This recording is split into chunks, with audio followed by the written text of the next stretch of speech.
Яг одоо, яг энд. Хүүхдийн чөлөөтэй сэтгэн бодох эрх.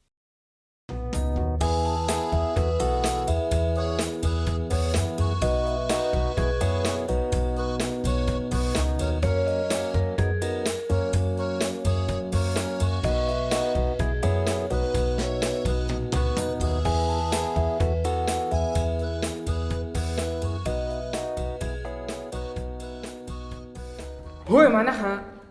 Энэ заяач маргааш физикийн шалгалтыг гэдэг чинь уран зохиолын уншаа суугаад их юм. Чи тэнийг юм эсвэл зурууд юм уу? Хүүхдүүдээ маргааш физикийн шалгалт авах болсон гэж шүү. Харин өнөөдөр монгол хэлний шалгалтаа шүү.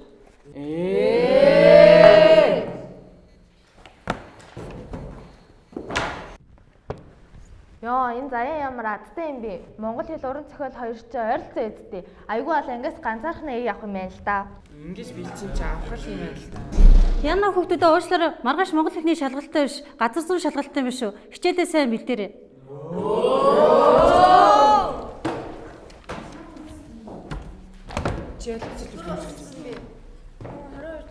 Йоо, ангийнхаа энэ заяаг хардаа. Бид нарыг физик уншсан ч уран зохиолоо уншаад, монгол хэлээ уншигсан ч уран зохиолоо унших гэдэг юм. Тэнийг юм уу чи одоо? Заяа, чи ямар хаашаа юм бэ? Өнөөдөр гисэн ч уншаал, маргааш гисэн ч уншаал, бүр нөгөөдөр хүртэл уншаа байна л да. Чи жоохон мэдрэмжтэй байл да. Бүгдээр гарыг.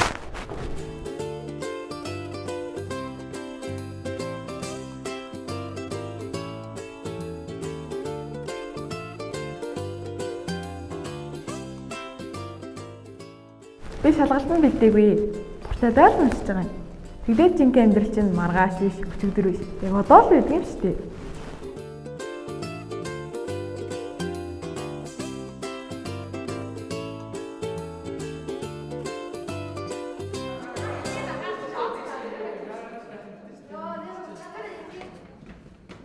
Хүүхдүүдээ буцаад ангид ороороо уран зохиолын шалгалт яг одоо авчих шүү.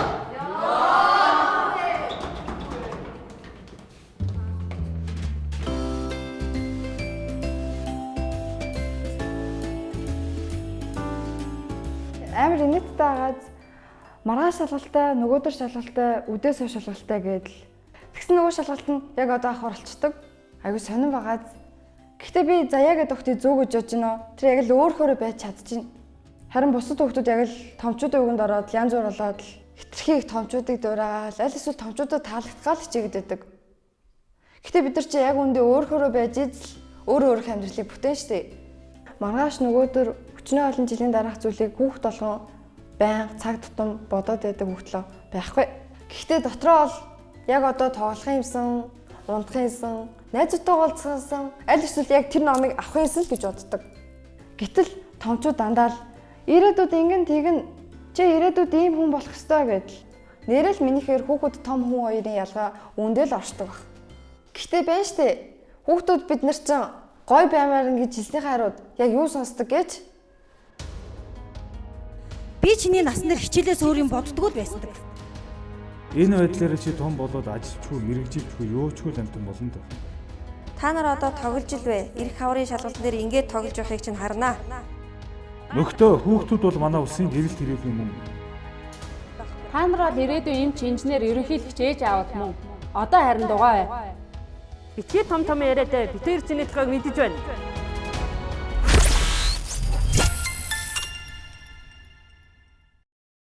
Сайн байна уу? Таныг манай нэвтрүүлэгт оролцохоор олсонд туйлах баяртай байна. Тэгээд баяртай. За баярлаа. Тантай ингээд яг одоо ингээд ийм гоё халуун дулаан өрнүүлэхээ сууж байгаадаа би өөрөө ч итгэхгүй байна. Айгу их баярлж байна. Угаасаа та айгу үлгэр жишээ хүн, тань шиг болохыг хүүхдүүд бол нэлээд хүсдэг. Танаас уран зориг авдаг хүүхдүүд маш олон байгаа. Тэгээд танаас би өнөөдөр хэдхэн асуулт асуув. Тэгээд та энд яг зүгээр чин үнэнч өөрийн бодлоороо хариулаад өгөөрэй. За хичээе тийм ээ. Та ер нь хүүхдийг чөлөөтэй бод сэтгэгээд өөрөөрөө байхыг ер нь яг юу гэж боддөг вэ? Тэгэхээр ер нь чөлөө сэтгэлгээ тэр тусмаа бол чөлөө сэтгэлгээ маань янз бүр байна л да. Бүтээлч ийм чөлөө сэтгэлгээ гэдэг бол хүүхдийн ялангуяа өнөөдрийн хүүхдийн бас их чухал одоо чанар байх болов. Тэмж байх ёстой байх л да. Тийм учраас Чи нэг юу байдаг штэ өлзий төгсөний нэг тийм шүлэг байдаг тийм ээ. Би гонигддгөө хизээч шуун татархаж байгаагүй. Яагаад гэвэл тэд бидний далавч чинийх шиг үзэгддэггүй байсан ч болоосаа гэснэг тийм ээ. Өөрөөр хэлбэл шувуу биднийг далавчтай гэж харж байна. Бид далавчтай шүү гэдгийг их гоё хэлсэн байхгүй. Үнэхээр далавчтай шүү. Чи ч далавчтай, би ч далавчтай. Тэгэхээр тэр далавч гэдэг нь тэр хүүхдийн тэр чөлөөт сэтгэлгээ, тэр уран сэтгэмжийнх нь жигүүр дайлж өгөөрл байхгүй. Хүүхд болгонд ийм байгаа. Ер нь бол хүүхэд чөлөөт сэтгэж өсөж хөгжих хэрэгтэй хаа. Тийм шүү дээ. Харин тэгээд хэрвээ ингээд хүүхд хитрхийх төсөөлөн бодоод те хитрхийх өөрөөрөө байгаад байвал яг хамгийн те сөрөг тал нь яг юу байх вэ? Хитрхийх ингээд тий. Ер нь яг энийг бол бас юу гэж ойлгох хэрэгтэй гэхээр хүүхэд чөлөөтэй сэтгэнэ гэдгийг дураараа байдгаас ялгах хэрэгтэй байхгүй. Дураараа байх бол өөр. Бид бол нийгмийн нэг хэсэг шүү дээ. Тэгэхээр нийгмийн нэг хэсэг гэдэг бол миний эрх нөгөө хүний эрхээр хязгаардаг гэдэг байхгүй. Хүүхэд болгоно л үнэхээр чөлөөтэй сэтг, бүтээлчээр сэтг, гэхдээ бусдыг хүнддэг. Ингээл явчвал ер нь бүх юм сайхан болчих нь л гэж би боддог. Яг хөө зарим хүүхдүүд чинь ингээд чөлөөтэй сэтгэлгээ гэдгийг бол хэтэрхийх тийм дураараа байх, өөрийнхөө эрхийг хэтрүүлэх гэдэг тал руу нь ойлгоод байвал эн чинь бидний нөгөө одоо ярьж байгаа зүйл биш болчихно. Хамгийн гол нь сайхан, уран, яруу, бүтээлч, зөв бусдыг хүндэтгэж сэтгэдэг, боддог л байвал за хүүхдүүдийн хувьд бол тийм сайхан болно гэсэн. Тэгээ чөлөөтэй сэтгэхийн даваа тал нь маш өндөр боловч давхар хүндлийг хослуулад явах хэрэгтэй юм байна. За тэгвэл та ингээд одоогийн хүүхдүүд болно биднээс одоо таны үеийн хүүхдүүд ч юм уу те тэр хүүхдүүдийн ялгаа нь яг юу вэ? Бидний хувьд бол за нэг их тийм миний хувьд ч манай үеийнхний хувьд бол нэг тийм гайхамшигтай та нараас нэг илүү давуу зүйл байсан байх гэж бодож байна. Юу гэхээр бидний үеийн хүүхдүүд ном их уншдаг байсан. Одооны үеийн хүүхдүүд бол ном гэхээсээ илүү яг ном бас сүүлийн үед их сайхан уншдаг болж бас харьцангуй илүү технологийн шийдэлтэй энэ платформ дээр илүү ажиллаад эхэлж шít. Эдгээр үл энэ нь илүү ойрхон байна. Гэтэ аль нь бол сантайч талтай, муутайч талтай баг. За бидний үед бол айлгаж ирсэн юм номын цагаан солиод тасчвал гэж айлгаж ирсэн. Зүгээр хэрэгтэй юмны үед бол хэрэгтэй. Ном уншснаар хүн асар бүтээч сэтгэлгээтэй л болдог байхгүй. Маш бүтээч. Бүгдийг өөрийнхөө хардаг байхгүй. Өөрийнхөө нийгмийг бүтээн, өөрийнхөө хөдөөг бүтээн, өөрийнхөө морийг бүтээн, өөрийнхөө Петр Пэнийг л бүтээдэг байхгүй. Петр Пэнийг буу уншлаа. Миний Петр Пэн, миний л Петр Пэн. Тэр нүдэнд бол тэр миний өөрийн бүтээсэн фантаз, миний уран дүрслэл харагдана шүү дээ. Гэтэл ном уншаагүй хүүхэд их кино үзээл ингээл тэр кино Петр Пэн гэж үзэх юм бол тэр хүүхдэд бол тэр Петр тэр кинонд гарснаар л буу. Тэр Петр Пэн буух байхгүй юу? Тэгэхээр энд бол нэг сэтгэмжээр аль нь бүтээлч сэтгэлгүй байна, аль нь одоо хүлээж авсан сэтгэлгүй байна гэдгийг нэг жоохон ялгаа харагдах гэдэг байгаа биз. Ийм л байсан бид нар ийм л талаараа илүү одоо өнөөгийн хүүхдүүдээс илүү юм болоодаа л гэж би дотроо боддог байхгүй. Ингэж учраас би хүүхдүүдийг ялангуяа одоо дунд сургуулийн хүүхдүүдийг ном уншаасаа. Яг гэхдээ орчин үеийн хүүхдүүдэд бол нэг бас давуу тал нь юу гэхээр эднэрт бол бас давуу тал байна. Эд бол мэдээж дижитал энэ ертөнцид бол бас л өөрсдийнхоороо л амьдарч байгаа. Өөрсдийнхоороо хүлээж авч байгаа. Гэхдээ эднэрийн ертөнцийг бол би бас хэлэх аргагүй шүү дээ. Ямар ертөнц вэ тийм үү? Тэр зөвчөөс би тэндийг бол бас шүүх аргагүй. Гэхдээ бол ийм л ялгаа байна. За ялгаа гэхээр за би өөрөө бол орчин үеийн хүүхд болохоор зүгээр яг миний бодож байгаа бодлоор бол манайх илүү ашигтай гэж хэлж байна. За бид нар бол ном бүгдээ уншдаг. Угаасаа бид нар ч ном уншихгүй байгаад ах юм бол энэ техник технологитой дарагдаад тэ шинэ технологио мэдгүй байх ч юм уу тэ. Тэгээ бид нар ч гэсэн төсөөлөн бодол байгаа. Ер нь нэлээд боддог. Бидний үеийн тэр сайхан ном уншдаг. Таны үеийн энэ дижитал ертөнц мэдээллийг маш түргэн шуурхаа аваад өөрийнхоороо бодож боловсруулад хамгийн зөв ухаалаг шийдлийг гаргаж чаддаг энэ хоёр нийлүүлэл ер нь үнэхээр сайхан л та.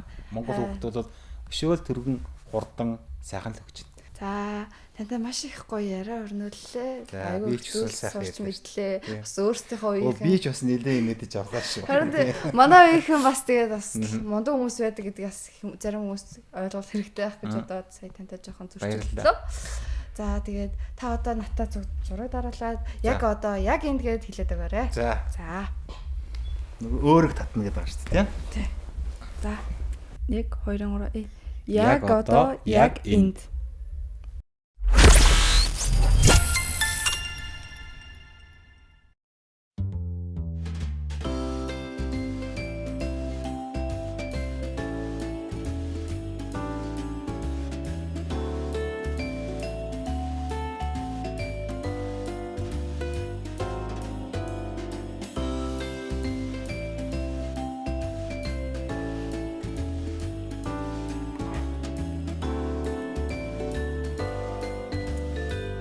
Олон янзын цаг байгаад ямар ч цаг өнгөрснийг заадаггүй, ирээдүйдээ ч цохилдоггүй.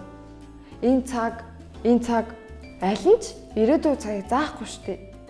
Тийм болохоор ирээдүй өнгөрсөн цагийг ярьдаг хүмүүс би л итгэдэггүй. Өнгөрсөн жил хойтон гэдэл. Өнгөрсөн жил гэж яриад байгаа чинь яг одоо цаг байхгүй болчихдог шүү дээ. Гэхдээ би чи хүүхчүүд ээ.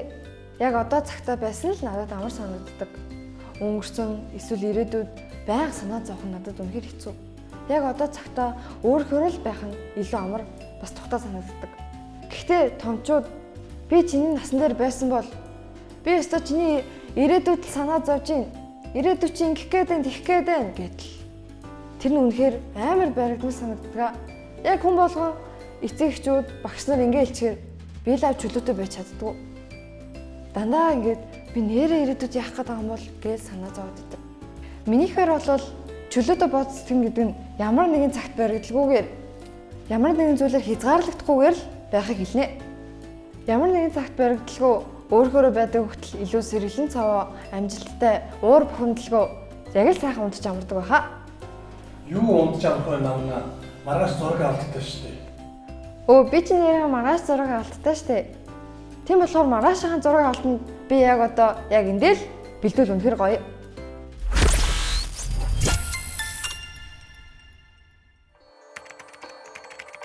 Хүүхэд хамгааллын тухай хууль. 6-гийн 5. Хүүхэд чөлөөтэй бодож сэтгэх, мэдээлэл хайх, хүлээн авах эрхтэй.